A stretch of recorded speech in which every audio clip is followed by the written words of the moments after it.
Welcome to day 6 of Understanding and Reading Quran Together. Surah Fatiha, lesson number 6, ayat number 3. مالك يوم الدين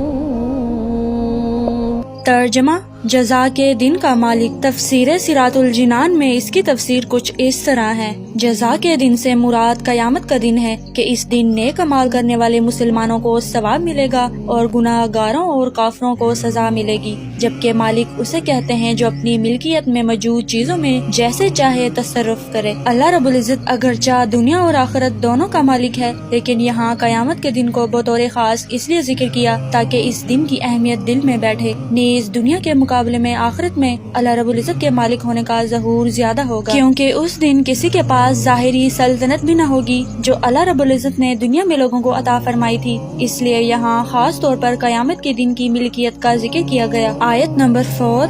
إياك نعبد وإياك نستعين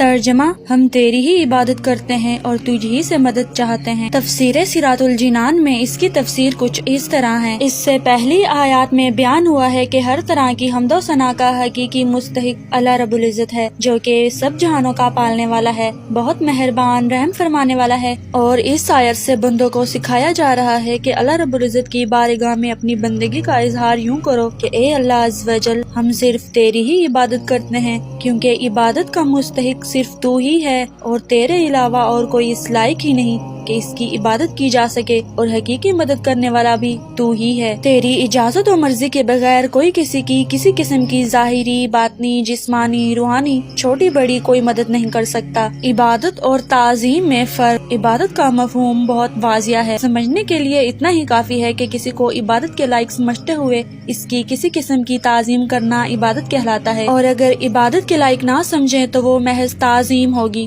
عبادت نہیں کہلائے گی. فار ایگزامپل، جیسے نماز میں ہاتھ باندھ کر کھڑا ہونا عبادت ہے، لیکن یہی نماز کی طرح ہاتھ باندھ کر کھڑا ہونا ٹیچر، ماں باپ اور اپنوں سے بڑوں کے لیے تو محض تعظیم ہے، عبادت نہیں. اور دونوں میں فرق وہی ہے جو ابھی بیان کیا گیا. آیت ایاک نعبد سے معلوم ہونے والی اہم باتیں. اس سے معلوم ہوا کہ نماز جماعت کے ساتھ ادا کرنی چاہیے، اور دوسروں کو بھی عبادت کرنے میں شریک کرنے کا فائدہ یہ ہے کہ گناہ گاروں کی عبادتیں اللہ رب العزت کی بارگاہ کے محبوب اور مقبول بندوں کی عبادتوں کے ساتھ جمع ہو کر قبولیت کا درجہ پا لیتی ہیں. اللہ رب العزت کی بارگاہ میں وسیلہ پیش کرنے کی برکت. ہر مسلمان کو چاہیے کہ وہ اللہ رب العزت کی بارگاہ میں کسی کا وسیلہ پیش کر کے اپنی حاجات کے لیے دعا کیا کریں، تاکہ اس وسیلے کے صدقے دعا جلد مقبول ہو جائے. اور اللہ رب العزت کی بارگاہ میں وسیلہ پیش کرنا قرآن و حدیث سے ثابت ہے.